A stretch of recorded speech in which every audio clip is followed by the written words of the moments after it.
Hi. Hey. How you doing? Good. How are you? Good. Thanks for coming over today, right? You're welcome, especially with the social distancing. Right. This is really 6 feet apart. Yeah. It's an optical illusion, but we're really doing our best to stay apart from each other. Yeah. But we figured, why not launch a podcast while everyone's staying home and watching podcasts, right? Right. Now's as good a time as any. So, hi. This podcast, welcome. This is M1 Yarns and the Michigan Makers podcast. Is that what we agreed to call it? Yeah. I'm terrible with names. I'm okay with whatever you pick. We might call it that this week, and next week we'll call it something else. So, welcome. And this is episode 1. I think we're supposed to, yes. name the episode, so we have to make sure we keep track of the number of episodes. So, welcome to episode 1 Yes. of M1 Yarns and the Michigan Makers. Did I say Michigan Made? Michigan Makers. Is it Michigan Maker Crew? In the down bar. We'll figure it out. Here's the good thing. When you launch something, a lot of times we get so caught up in having to have all the things together. The branding. But I think that there is some glory in being able to show the process, right? Totally. So you can go to episode 75 when we're there and say, oh, I remember in episode 1, they didn't even know what they were going to call it. Well, let's just call it who we are. I'm Jamie. And I'm Danielle. And thanks for joining us today.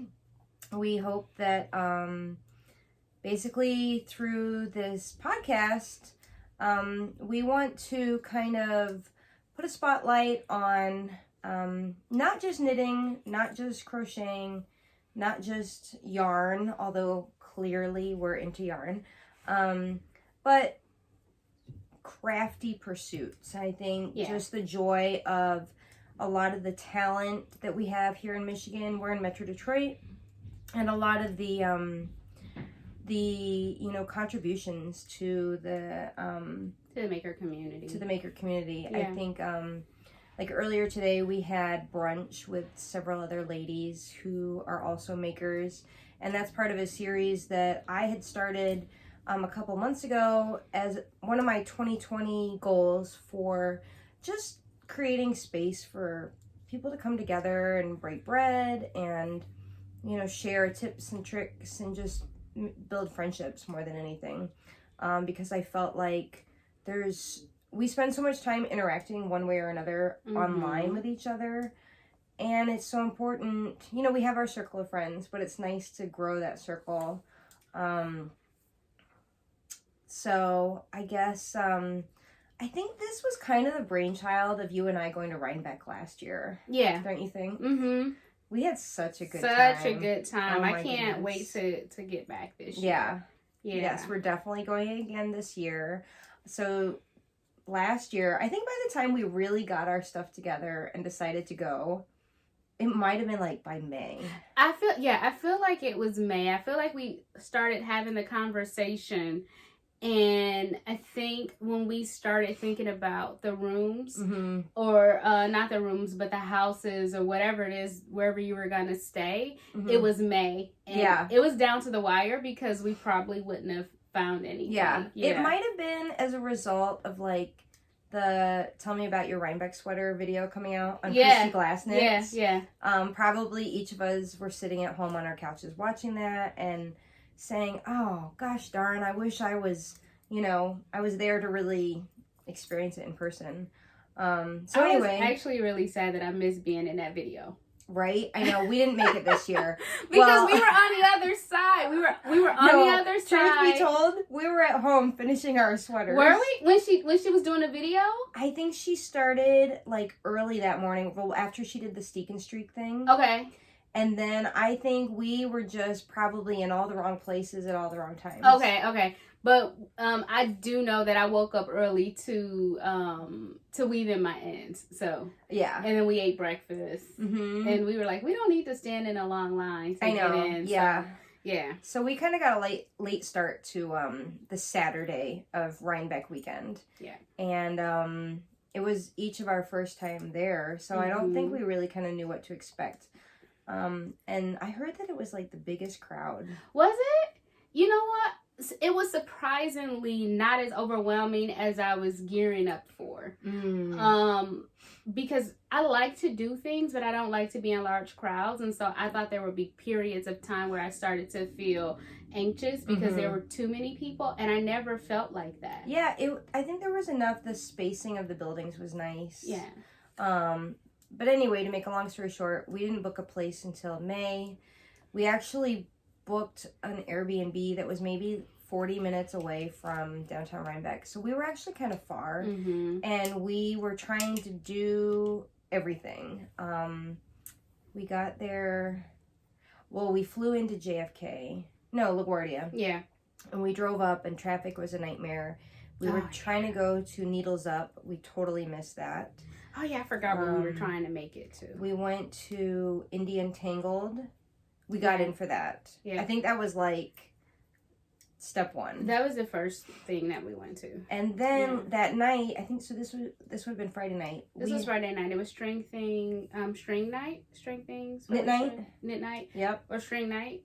Yep. And to be inclusive of all. Exactly. And that was such a great time. Yeah. Adela had sent up some of her Lola Bean yarn, and we just went, like, ballistic. Yeah. It was amazing. In fact, that yarn, let me show you what we got, because we just can't talk about it. We got to show it off. So beautiful. So, I got strings flying everywhere. So this was her Knit Night yarn. So each of us got some of this, and we're really looking forward to knitting with it. I'm actually surprised. Here we are, like, almost 6 months later, and I haven't knit with it. Yeah, I was actually really surprised that I haven't knit with mine, considering it's all wound up and ready to go. I know what I'm going to make with it. I just haven't started. Yeah. So, then I also dipped into the Rhinebeck Yarn Bazaar, and that was amazing. I got, it's on the other side of the room, but I got a Tanny Casey bag that I just adore. I use it every day. So I think over the course of the Rhinebeck weekend, we just met so many great people. And more than anything, I mean, we bought some yarn, but it was like, tons of yarn. It was the people. Yeah. And I think that planted a seed that, like, we wanted to continue connecting. Yeah, because how do you continue to connect in a world where everybody lives so far away? And so I was thinking about the continuum. When we saw so many people and we met so many people, it was like we already knew them. Like, if I see Gigi, it's like Gigi and I talk all the time, and we don't. But if I see her, she recognizes me, I recognize her, and it's all love. Even when I met Adela and I gave her a hug and she was, like, super busy with transactions, that was great. I wasn't able to, like, take a picture with them until that last day. Yeah. But I was happy that I got an opportunity to document that, because we plan to be at Rhinebeck this year. Everybody makes plans to do things, right? But you never know what may happen. So just making sure that we are documenting these experiences is really important to me. Yeah. I kind of look back and wish, I videotaped more of that. I know. I did not think of, like, videoing anything because we hadn't thought about the podcast and what would we do with the video. But I think that next year or this year, actually, we need to start making more videos. And it's such a hard balance between wanting to live in the moment and put your phone away, and then also record things for things like this. I know. So I was just at Stitch Up Chicago 2 weeks ago, and I had bought a new camera to see what I could record and see how I would juggle that with my phone. And I should have learned the camera before the trip, but it was a last minute purchase, and I really didn't get as much as I wanted. But also Stitch Up, Michelle of 144 Stitches, her goal is participants put your phone away. She hires a professional photographer, and I'll talk more about Stitch Up later. But just so that people can be present. So I'd probably die. Right? I'd die. Yeah, it was tough. At one point, I went up to my hotel room and I put my phone in the room because I just didn't, I was like, okay, you know what? I'm going to let it go. I'm going to be here. And it was so worth it because meeting people and connecting, just like really not even having that distraction, like, oh, I'm trying to tell this lady, X, Y, and Z, and she's on her phone. So it was really refreshing. Okay. But, you know, there's a balance. Yeah. I think. Hopefully I get to go to Stitch Up New York. Like I said, it just depends on the weekend and whatever happens with my dancing. Yeah. Yeah. So let's kind of like that's a good segue. Move into who we are, right? Yeah. We already said our names. I recently changed my name on Instagram from S&P. People used to say Snap, so I was like, okay, I'm over this. S&P Crafts 08. I changed it to Danielle Crafts 08. Just to have a part of my name in it, so when I meet someone, I don't have to go into the, it's not Snap, it's S&P. And I'm Danielle, by the way, so I changed my Instagram name to my name. But I want us to like get into our fiber story. I think that being a part of this community is a journey, and I'm always wondering, where did it begin with everyone? Whenever I go to a new podcast, I may start at episode 65, but I like to go to episode 1 just to see who they are. So do you want to get started with your fiber story? Oh, geez. Okay. So again, I'm Jamie. I'm the indie dyer behind M1 Yarns, and a lot of this is some of my yarn. My fiber story, gosh, started about 17 years ago. Okay. I was working for a county court at the time, and every week we'd have these like board meetings, if you will, like the executive staff. And I would sit down at this big conference table, and these two ladies who would always be at the meeting would always come early and be talking about their knitting. They'd have their projects, and they were beautiful. And I'm like, what are you guys talking about? I'm crafty. I want in on this. And so one day I said to one of the ladies, will you please teach me? She was like, yeah, let's do it over lunch.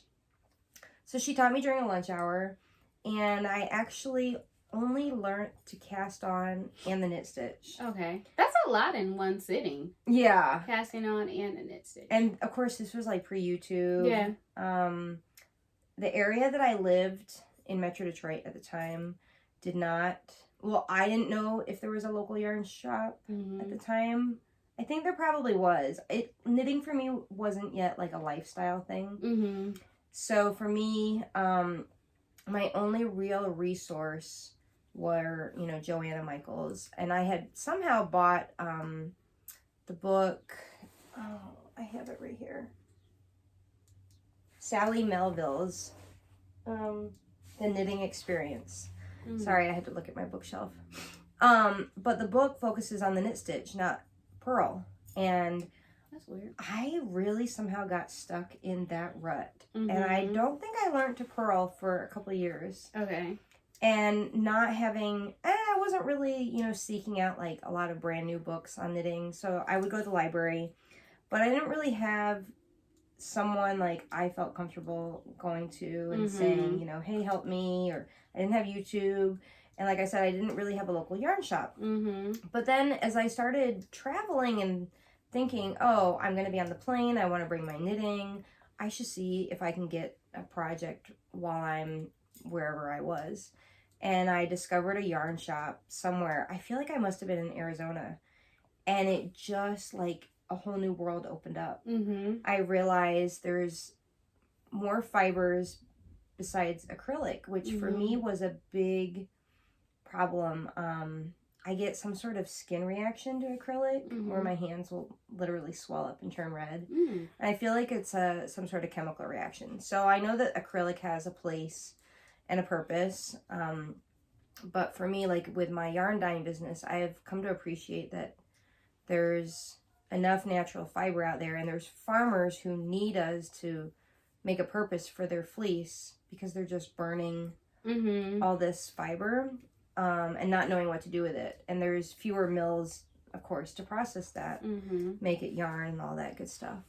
So fast forward, I eventually got going and actually knitting more than scarves and, the basics. And it became really a lifestyle. And then it really just kind of captured me. I think I was at a point in my life where I needed something. I don't know. I used to be an avid runner, and I wasn't able physically to do that as much anymore due to some health problems. And knitting just filled a void. And I taught knitting for a while. I worked for a yarn shop and built and ran their web store and their social media. And I knew I wanted to do something on my own eventually. And it took a lot of planning, preparation, about a year of research. And here we are now. Oh. So that's a good story, I guess. I mean, any fiber story I think is a good story. So my fiber story starts like 30 years ago. I know. Wow. I don't Were you in utero? I know, right? In my other life. Yeah. You're like in your mom's womb, crafting away. Yeah, I was born to do this. So when I was 10, so you do the math, 30 years ago. And then when I was 10, my dad died. And my grandmother's best friend, who I found is still living, and I found her on Facebook, yes, which was really excited. Her name is Gwen. Gwen was very crafty. She used to work with my grandmother, and she had to retire early, so she used crafting as her business, as her means of income. And so she would go to craft shows, she would make things, she would do a lot. Nice. So everybody's, everything's crazy, when someone passed away. Yeah. And she wanted me to do something to keep my hands busy. So my story actually starts with yarn, but not with crochet or knitting. Okay. And I actually meant to bring an example, but I started out with plastic canvas. I was making just a panel of patterns using plastic canvas and a yarn needle and some yarn. And I was doing that for a while, and I would go over to her house on the weekend, and we would just like craft all night. And it was like an escape. Yeah. And she would take me to like the different craft stores. So as a reward, my grandmother would take me to what was Frank Nursery. Oh yeah, I remember that. With Frank Nursery. And we would get yarn, and we would get the plastic canvas. And I would make like earring holders, Kleenex holders, all of these things. And I knew that there was something else that I could do with yarn, but I just didn't know how to do it. And so my grandmother knew how to crochet, and she made me a baby blanket. And I remember I hated this blanket because it didn't cover my feet. It wasn't like big enough. Obviously I outgrew it, but I used to try to like lay with it at night and like pull it up and then pull it down and try to get it to cover my whole body. So I was like, oh, I want to learn how to do this. I don't know the name of this, but I want to be able to make something like this. And I showed her the blanket. She's like, oh, you want to learn to crochet? So it was about 30 minutes. I will never forget. We were watching Fresh Prince because my grandmother loved Fresh Prince. And so within a Fresh Prince episode, I learned how to chain and I learned how to single crochet. Wow. That quick. I was about 10 years old. And those are only like 20-minute episodes, right? Yeah. I mean, yeah, with commercials. Yeah. And so I was like I was chaining and single crochet and chaining and single crochet. That's all I knew how to do. And so I would do this through getting to high school. I would just do single crochet and that's it. So I went to college, and a friend of mine, her grandmother made her a blanket. And I was like, oh, I know how to do that. I can make myself a blanket. But remember, I only know how to chain and do single crochet. So imagine trying to make a blanket just chaining and single crochet. I went to, now it's Michael's, because I don't think Frank Nursery was open anymore. So I went to Michael's. I was in East Lansing. And I went to Michael's and I got some yarn and I like started making my blanket. So I just made like a super long chain and I'm like single crocheting away. And I called my grandmother. I was like, I'm making a blanket. I'm not sure if I'm doing this right. And so she said, bring it to my house and we can figure this out. So I drove from East Lansing to Detroit to take the blanket. And she was like, yeah, we got to fix this. And this was on a weekday, just like a random weekday that I drove to Detroit from East Lansing. My grandmother actually passed away 2 weeks later before we could finish the blanket. So I like rolled the blanket up and I packed it away. And of course, at this point I could easily finish it, but I've kind of left it undone. So this was back in 2003, so it's been undone since that time, and I just kind of want to like leave it that way for sentimental value. It's like frozen in time. Yeah. And I mean, but she cracked up when I told her what I was doing. She was like, first of all, you're never going to finish it, so we're going to have to like add some different stitches in between to make it wider and to like, you can finish this in this lifetime. So I kind of put like crochet away again. Fast forward, I moved to New York, and I was living in New York, and someone that I know on Facebook made like a crochet hat or something, and I purchased one. And when I got it, I was like, wait a minute, I could have did this. Yeah. Like, I know how to do this. Like the light bulb went off, and then now there's YouTube, because there was no YouTube when I tried that single crochet blanket. So now there's YouTube, and I went on YouTube and I started like making things, and I got like super addicted. All I wanted to do was crochet. It was just me and my dog. I'm living in New York. I had friends, but there's still those moments when you live somewhere like New York where you just want to be in a quiet space doing something. And so I just started every time somebody had a baby, I made them a blanket, I made them a hat, I made them all of these things. And then I came back to that. I know there's more that I can do with yarn. I just don't know what it is. I was like, oh, I could learn to knit. And that was a whole different thing, because I would do a lot of like start, stop.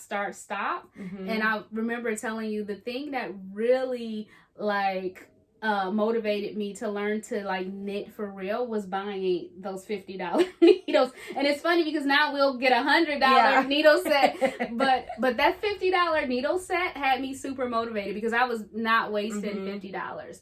So yeah, it's been like a 30-year journey of like wanting to do more and learn more. And it's almost scary because I'm like, okay, what more do I need to learn? What more do I need to do? And I always joke about like things that I never have to do. Like brioche, like I'm good. But then one day I'm going to wake up and say, wait a minute, I know there's more to this. And then Don't you ever think about, man, when we retire, we'll have time to like really dive into complicated projects. So we actually met when I worked at a yarn shop, and Danielle came in, and I was the person on the floor to help her. And I don't know what it was. We just clicked. You know what it was? You were at the sip and stitch, and only a few of us showed up. And you had like this vest type thing, and I didn't know how to knit at the time, but I wanted to take that pattern and turn it into a crochet pattern. Oh, okay. And I think I wanted to get yarn for that, but I ended up getting a different kind of yarn. And I think that's how we started talking. So we've kind of been each other's biggest, motivators and just cheerleaders with projects. We'll text back and forth like 1,000 times a day. Oh, I'm frustrated with this part of the pattern, or when are you going to cast on this, that, and the other? Let's see, we talked about Rhinebeck. What should we talk about next? I'm just looking at my little list of notes. So you want to talk about what we're working on? You want to talk about whips? Let's dive into, should we start with the Andrea Mowry knit along? Because that's like about to start. Yeah, well, this is a part of a knit along. Okay. So go for I am, I will say ambitiously, because I'm horrible at these things. I'm doing 2 knit alongs at the same time. So we'll see. Luckily the Andrea Mowry one is for months out. Like I am guaranteed to finish that. If I don't finish that, something's wrong. Although you might have just cursed yourself. I know, right? I actually want to show this, but I'm kind of like mid-stitch. So I'm currently a part of the Wave of Change cow by Denise Baron. I hope I said that right. Baron. I can't roll my R's. I know, but I want to like ask her. Like, she says it really. She does. Like, I love the part on Christy Glass's video where they go back and forth. And I looked at that right before because I want to make sure I say it right. Baron. That's as close as I can get it without. I want to talk to her about her origin. I always get really curious. We should have her on the podcast. Yeah. I love her. Let's do that. We met her briefly. We want to host you. So, I know this looks really small. I promise it fits. It's just kind of bunched up, but this is where I am. And normally I don't knit with this color, but I had this chunky yarn in my stash, and I said this would be perfect. It's gorgeous. You know how you have yarn in your stash and you don't know, you have one thing planned, but then it's like its purpose is for something else, and so no, I have no idea what you're talking about. Right. But when I think about what Denise stands for and what she's doing for the community, I want it to be a part of this make along. Because I stand for a lot of the same things. So this is actually a good sweater, like a non-gender binary sweater. Like if Reggie could fit this, he could wear it, anybody could wear it, and I love it. I can't wait to finish. It's such a great design. It is, and I had a slow start because if I cast on anything after 10 o'clock at night, I am guaranteed to mess up and have to start over. So I had a slow start, but it actually knits up pretty fast. Yeah, you started that this week, didn't you? Mm-hmm, yeah. And I split for sleeves. It was late night the other night, and I didn't text you because it was late.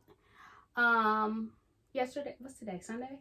I've been off work, so I don't know what. It's Sunday. I split for sleeve, I want to say Friday night. Okay. So here I am. And today's Sunday. Yeah. I didn't want to take any whip photos until I had some underarm going on there. So this is one thing. This is not a part of the cow. Well, actually this is a part of a cow, but this is a year-long box of socks cow that I'm also a part of. That's so pretty. And I made my January socks. These are my February socks. I'm almost ready to decrease for the toe. I've kept up with this cow a lot better than I expected. Here, show it. You want to show it? Sure. Okay, I'm going to move the bag too. So that is turtle pearl, like pearl. The yarn. Mm-hmm. I love her yarn. She does self-striping yarn. It is amazing. She sells like kits with the self-striping yarn and the contrasting heel. And she actually, I don't have it with me, she sent me a heel color. Oh, cool. Yeah. I purchased this about a year ago, and I was like, oh, I think I really want a heel color.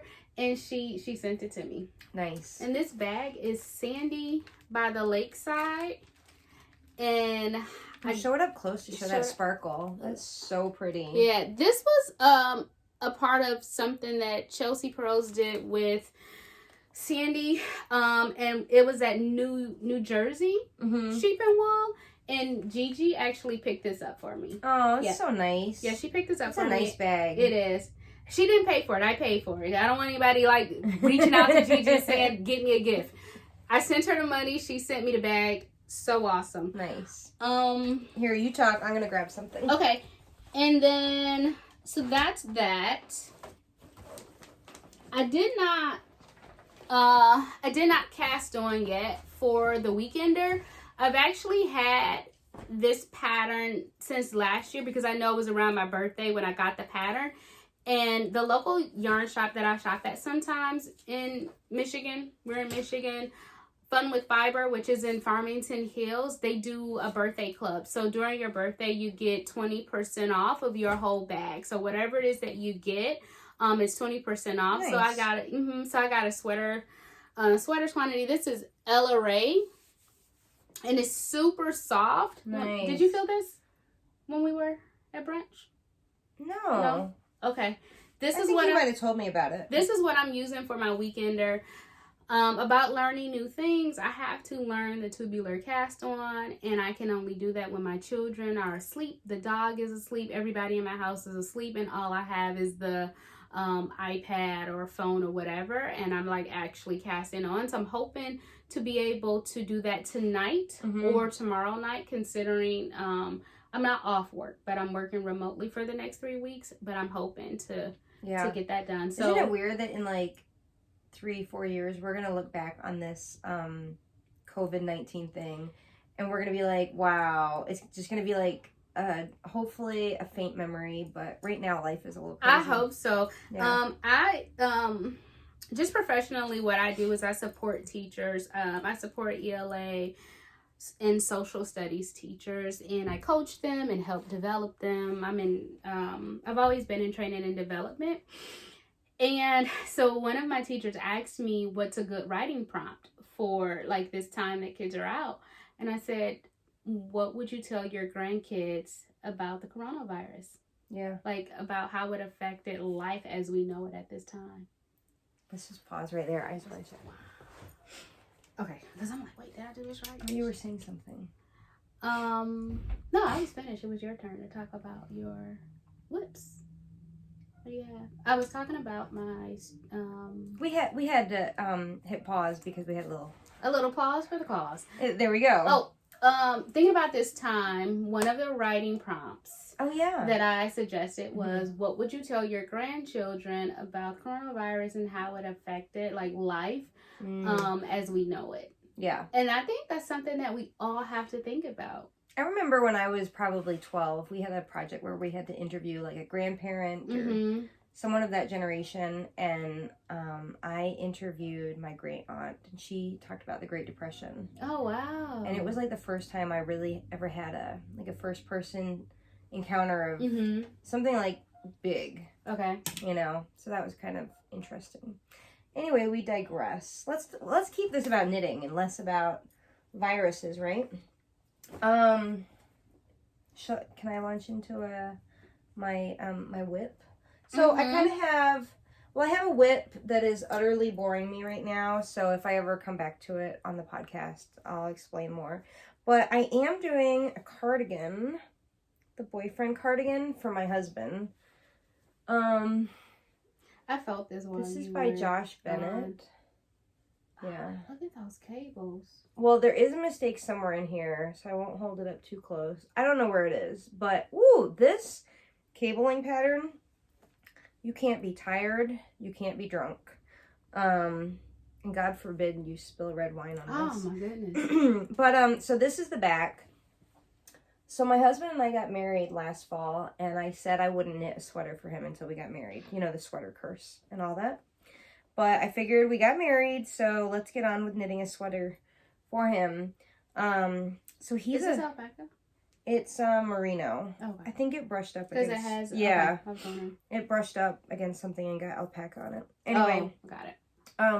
So he's a 48 chest. So when I said to him, what do you want me to knit you?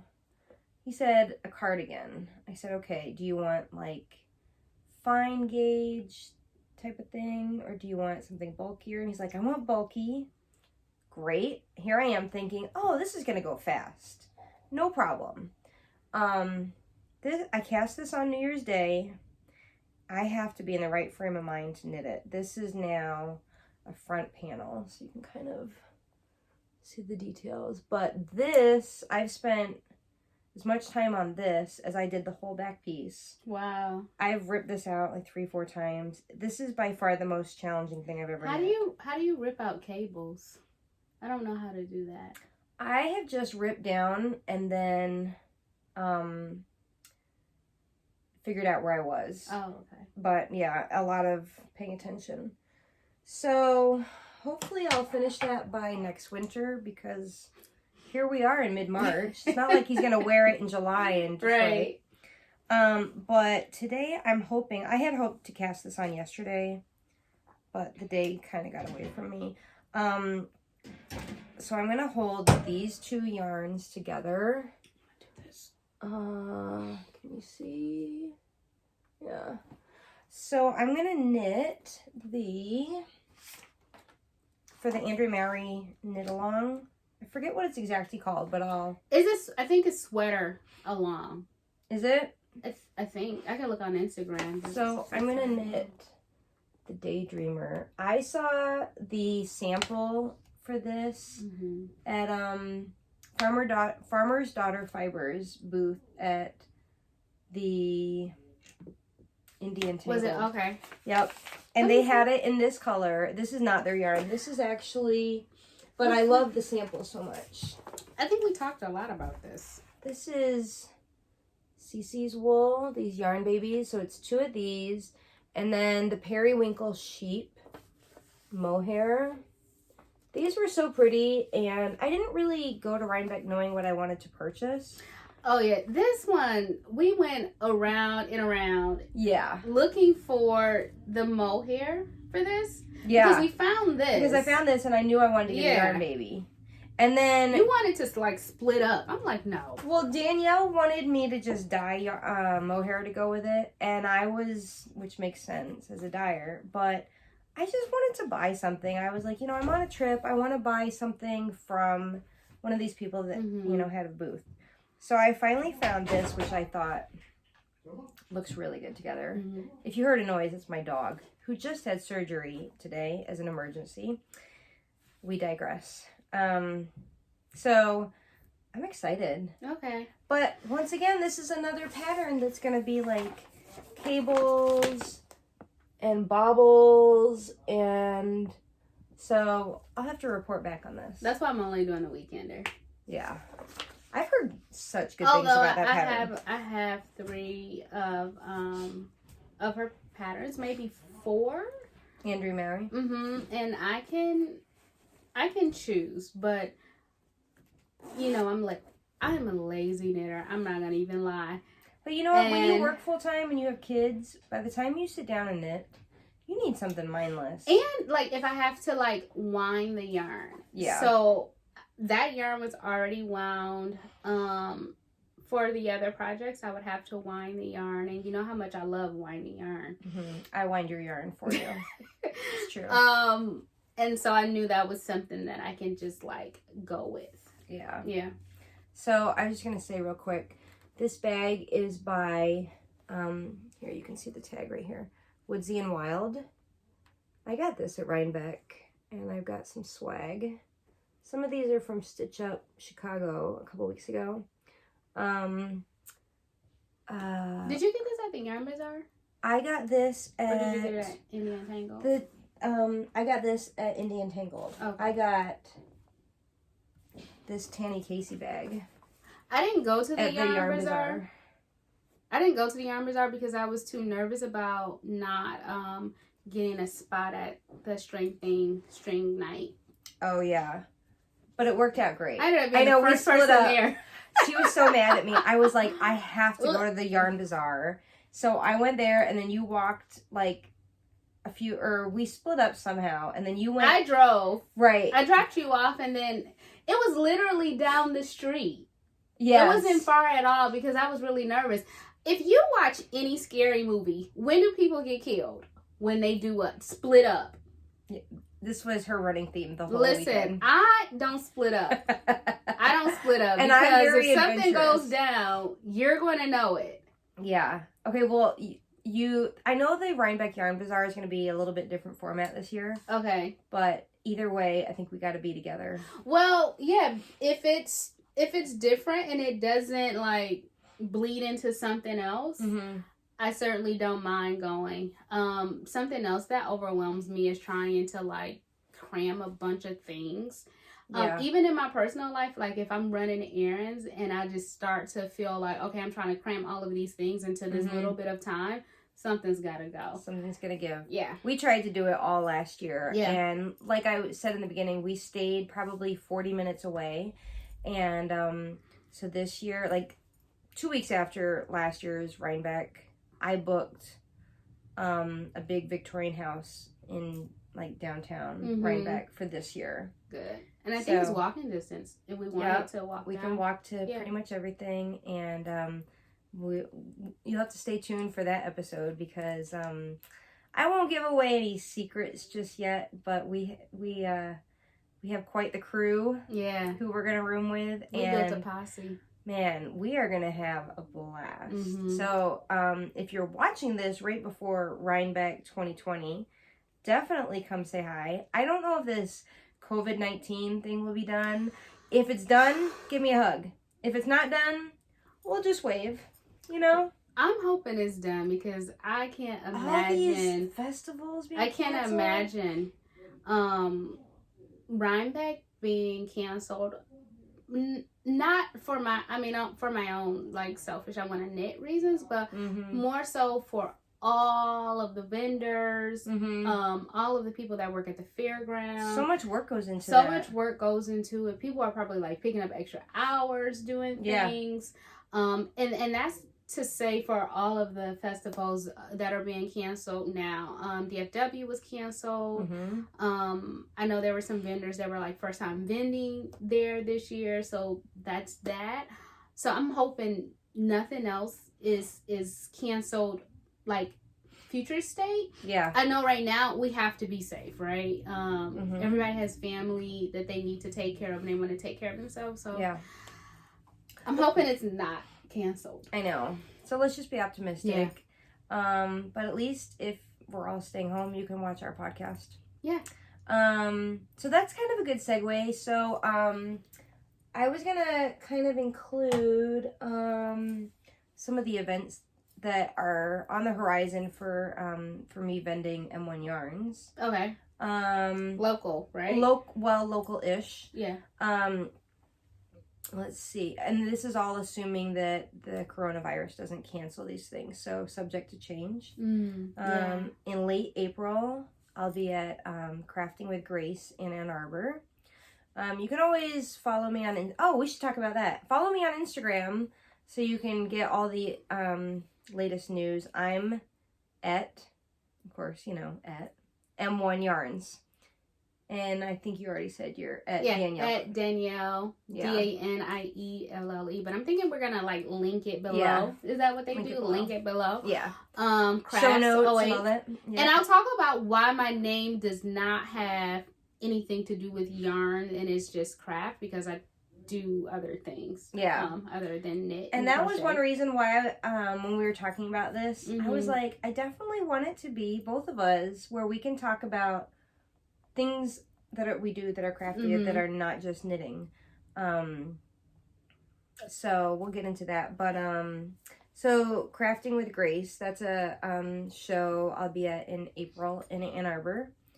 Early June, I plan to be at Tip of the Mitt Fiber Festival in Petoskey, Michigan. And so I'm getting ready for that. And then in August is Michigan Fiber Festival. At the Allegan County Fairgrounds. That's Michigan's largest fiber festival. So I hope to see you there. And so that's kind of what's nearest on the horizon. Is Allegan, how far away is that? Like about 2.5 hours, I want to say. Okay, so you have to go up and stay. Okay. Yeah. So I know you'll still be in school, right? When is it? August, June. Allegan? Oh no, sorry, I'm getting them mixed up. Allegan. Tip of the Mitt. I'll still be in school. Right. Allegan is August. Oh yeah. Yeah. I can do. Yeah, I probably won't be back in school. Yeah, unless they end up with some weird year-round schooling after this coronavirus. I'm hoping that's not the case, but I know whatever it is that they need to do, I'm okay with it. So let's talk about what we're wearing. Yeah, and then we also need to talk about FOs, stuff that we finished. Do you have FO? Yeah, I do. Okay, we're wearing. Yeah. So I guess I'll start. This is I should stand up a little bit. I made mine kind of cropped. This is the Cumulus Blouse by Petite Knit. This was the second pattern that I've written or knit by her. That's written by her. I kind of did some modifications. You can kind of see the stitch detail here of how she does the bind off.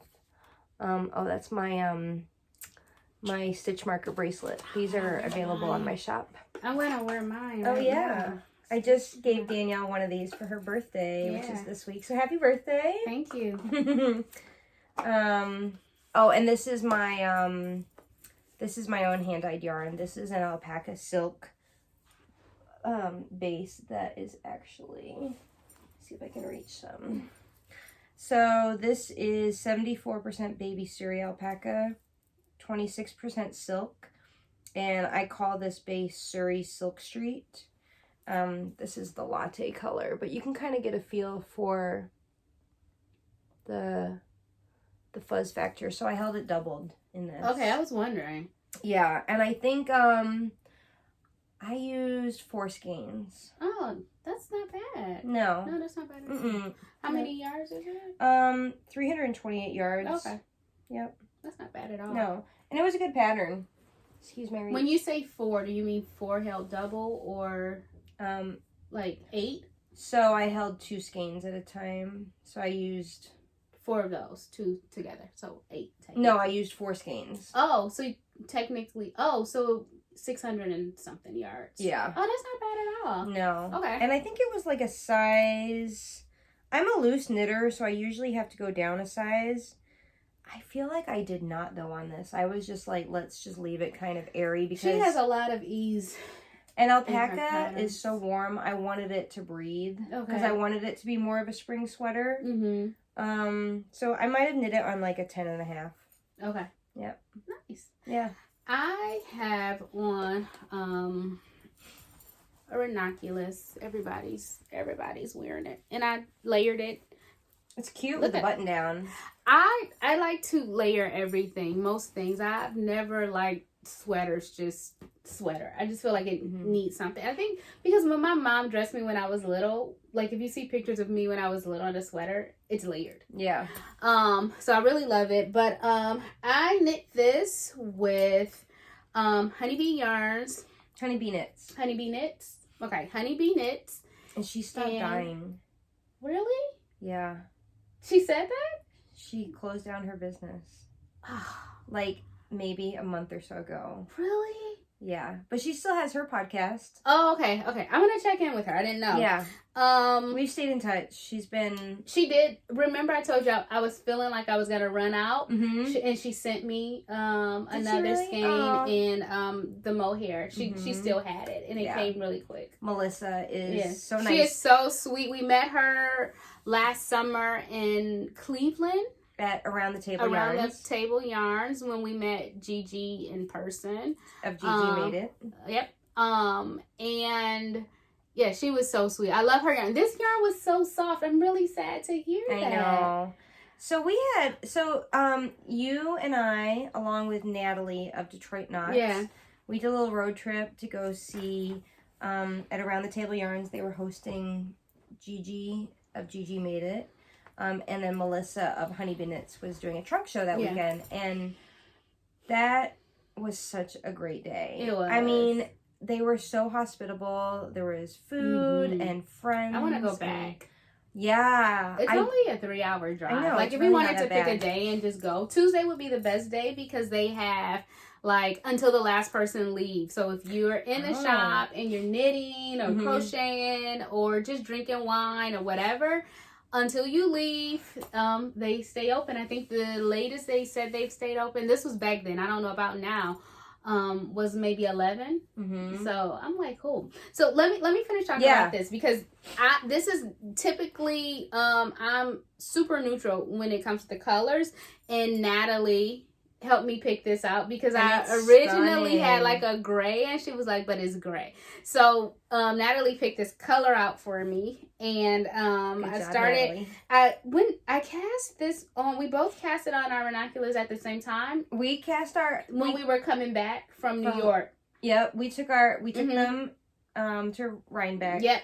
And we stayed in Brooklyn for the night. And we cast it on. And I have so many mistakes in this thing. I'm like, oh my God, I don't know what happened. I ended up having like more stitches than normal. The back is weird, but my hair is long, so you can't see it. But I love the way that it fits. And I actually plan on making at least one more.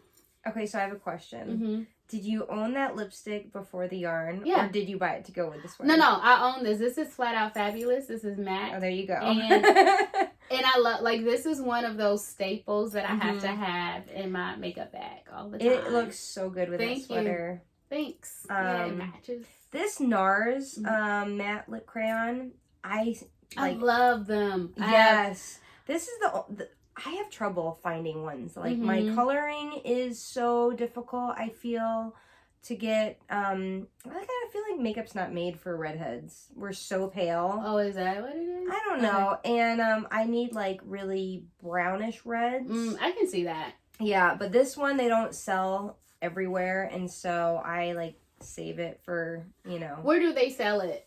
Well, I know you can get it on their website, and I think Sephora, but I'm more of an Ulta shopper because it's just down the street. It is. I don't have to go to the mall. Right. All that.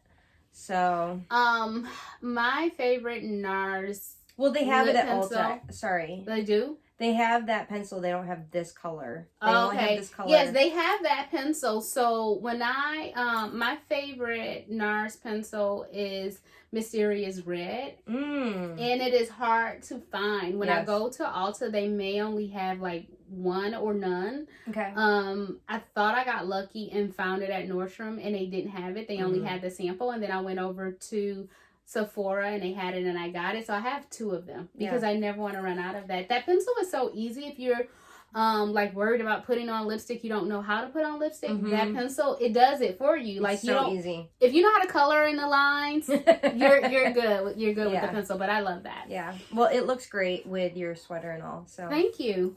Yeah. So these are FOs that we are wearing. Yep. I finished this a while ago.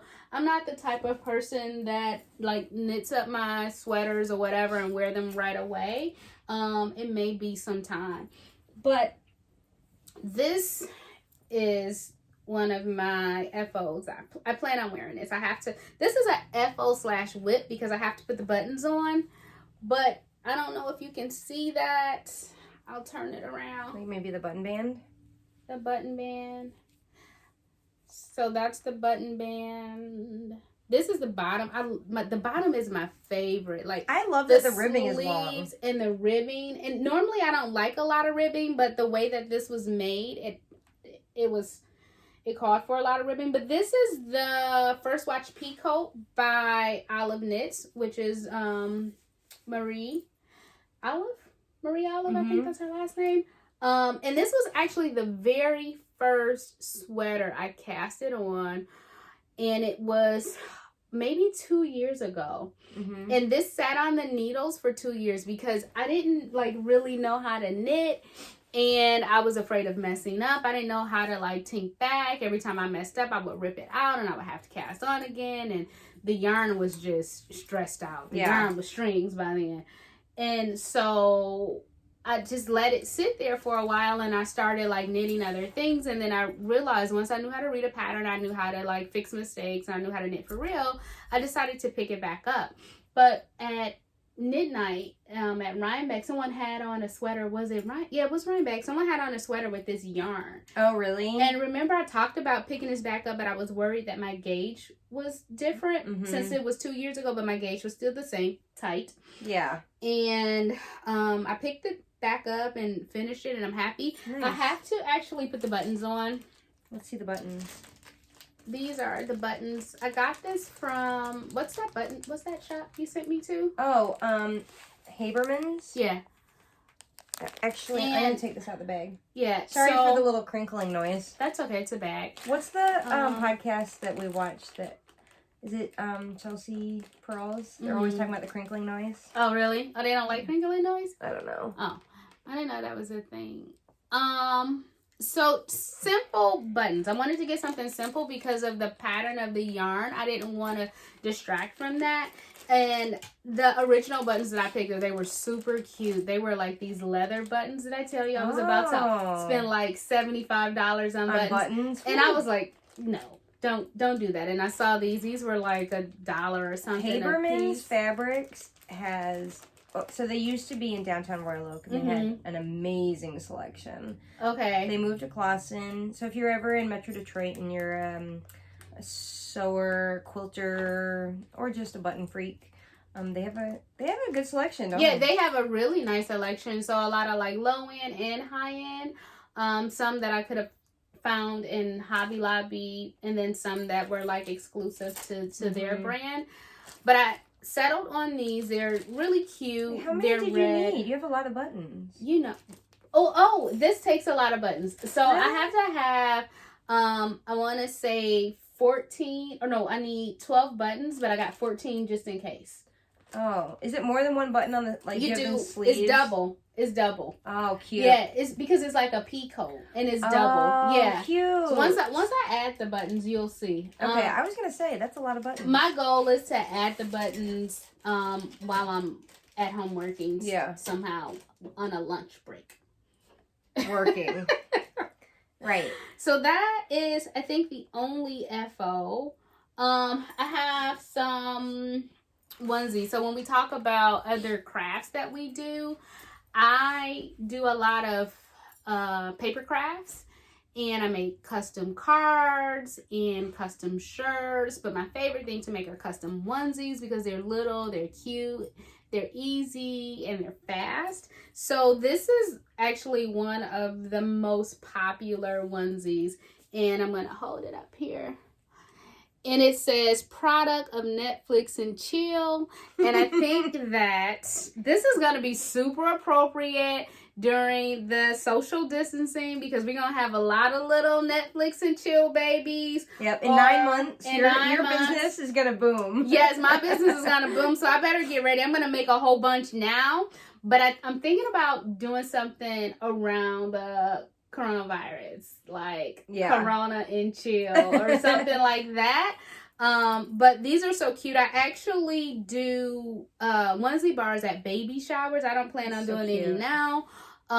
Where your guests can come and they can make these onesies, and I can facilitate the process. I have the decals ready. I have the heat source ready. And it is something that guests like talk about for a very long time. That's fun. So, yeah. Nice. So we'll link below to I guess my my Facebook group. Yeah, that'd be great. Facebook page, yeah. Yeah. So if you're having a baby, or a friend who is, or you're Netflixing and chilling, right? Just don't watch our podcast and do that. I should say here, I think we'll try to keep it kind of PG. Yeah. Although I do tend to, sorry mom, I occasionally drop an F-bomb or two. Oh, yeah. When I'm knitting. Oh my God. My husband says to me, I don't understand why you say you like knitting so much. The only time I hear you swear like a sailor is when you're knitting. Yeah, when you like it's so bad. have to fix something. Yeah. Yeah. So an FO that I have, so I recently finished my first full pair of socks. I should have sock blockers because I know they look better on podcasts. I ordered mine. I ordered mine from eBay. Do you know I ordered that pair? Remember when I first?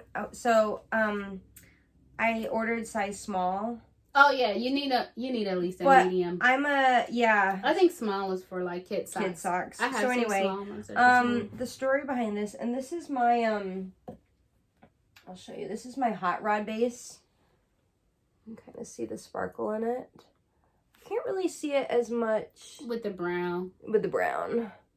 Anyway, so I have never really been a sock knitter, but this base has merino, nylon, and stellina. And you are a sock knitter. Oh my gosh, Danielle, you made that nice. You know what got me? What? Because I've cast on socks before. And I know, you had the sock. I had this sock literally at like shoved in a desk drawer that had this much knit. And we text about it like all the time. Is that what you brought to Rhinebeck? And then when we were in Brooklyn, you brought it out like, yeah, here's my sock. And I was like, no, that's a hat. Yeah. I'm like, you have to rip that out. You cannot. It was so big. It was on like a 3 millimeter, I want to say. It was not a sock. No, it was a hot It was mess. like a sleeve. But I had started it years ago, and but there's so many good sweaters. I feel like I want the sweaters, and I can buy socks. But truth be told, I'm a size 6.5 shoe, and no socks really fit my feet. I'm a 6. Okay, so you get it.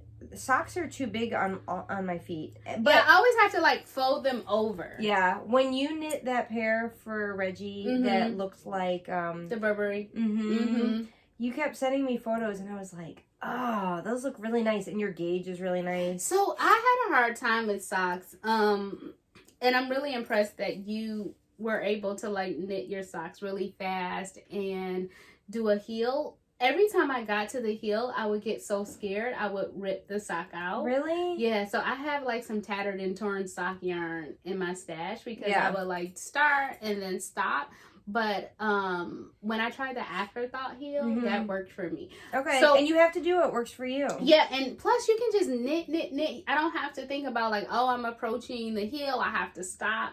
So I take my socks everywhere, except for like when I get to the toe, I do that at home because I have to count. But my next pair that I'm going to knit for my March socks that I'm hoping to start in March. It's March. It's mid-March now. That's okay. That's okay. It's 31 days. Chop chop. Right. It's 31 days. I'm gonna do a German short row heel because you know I love German short row. So I'm gonna do a German short row heel. Okay. On my March socks. You know what? So I did the well, I knit these because I really wanted to see how my hot rod base works up in it, and because it has nylon, I was like, sparkly socks sound great. They look cute in the picture. So you sent me the idea to do the vanilla socks, a la Lovebird Lane. So I bought the pattern, and it says on the pattern, like, I think it says do the heel of your choice. Yeah, most patterns say do that. Yeah, so I was gonna do the afterthought like you do, and oh my god, I messed up so bad. You wanted to do afterthought? Yeah. Oh, I didn't know you even tried. So then I tried another type. Well, you have to knit the whole sock. But I don't know, it didn't make sense to me. So in the end, I did the fish lips kiss heel, which you can kind of see here. Yeah, that looks good. I've never seen that in person. I really love how it works up, and I love how it feels. And then I Kitchenered the toes, and I love these. I'm trying to like keep these for a sample for a lot of the fiber events that I have coming up, but I have a half a ball left. I have more than a half ball left, so I'm going to knit another pair. So I can have like a sample pair and then ones to wear. Nice. So anyway, long story short, I'm a sock knitter now. I love it. In fact, when I was at Stitch Up Chicago, the opening event was at Nina Chicago. You got to go to that yarn shop. I wanted to. So the last time I was in Chicago, I wanted to, but I just didn't get a chance to because we spent a lot of time at the American Girl doll store and at the museum. So I didn't get a chance to go, but I want to. So because I took that pair of socks with me because I had to finish a half a sock. So this is, don't mind the messy ball. Where'd you get these? I bought those at Nina Chicago during the kickoff event. Was that before or after I sent you? You had already told me. Oh, okay. So we're talking about the bamboo flexi flips, which I think the bamboo just recently came out. Yeah, because I have this. This is what I have. Yeah, the I metal. actually put everything in here. So I put my 9-inch circular. I have my flexi flips. I have my I also put my stitch marker and my you got all your tapestry needle in here to weave in. So I knit my socks on a 9-inch circular Chowgu, but I used a US 1 and I'm a loose knitter, so I really think I want to do it again on a 0. So that's where mine are coming out kind of big with the 64 cast on. I don't think I'm going to go down a needle size. I think I'm only going to cast on 60. You cast on 64? For you? Yeah. I cast on I know you cast on 56. So last time I tried on 56, it was just really hard to get over my foot. 64 is not tight, but it's not loose. So I think I'm gonna try 60. I know 54 isn't gonna fit. I have wide feet. They're pretty good. Yeah, those are good. Okay. I hope YouTube freezes this picture so that as a thumbnail. Yep, that's what it's gonna be. Anyway, cool. So sock knitters over here. I'm excited to use these bamboo flexi flips. So did you just use those for the toe and heel, or no? I haven't them all the way. I haven't used them yet. Oh, you haven't used them yet. But I'm. So how did you do the toe? What do you mean? You did the toe. Oh, on the I did 9 double inch? points. Oh, okay. Yeah, that's Yeah. what I was wondering. I switched to double points for the Okay. toe. Got it. Yep. So anyway, I think that about covers it. That's it? Yeah. I think this is our time. Yeah. So our goal is to keep this under an hour. Mm-hmm. I think really we would like it to be like 40 minutes. Yeah. So yeah, we'll see how we do. Yeah. Thanks for joining us. Thank you for joining us. We're really excited to put this out. Maybe we'll go live on IG to kind of say, hey, this is coming out. Jamie's going to do all of the editing, right? Yeah. I have a MacBook too. So I just have to I haven't done it in a while, but whatever help you need, let me know. But Jamie's going to do the editing, and then we're going to put it out there to the world. Yeah, and I don't think we're going to create a separate Instagram for this podcast. No. It takes too long to build that up. Link everything below. Yep. Show notes, real simple. Maybe we'll do an episode post on my thing that you could repost on yours. Okay. Well, keep it basic. Yeah, keep it simple. So anyway, I hope you all are having a wonderful week of social distancing. But it's been really great connecting with you. Yeah, with you too. Yeah, thanks. All right, so until next time. Bye.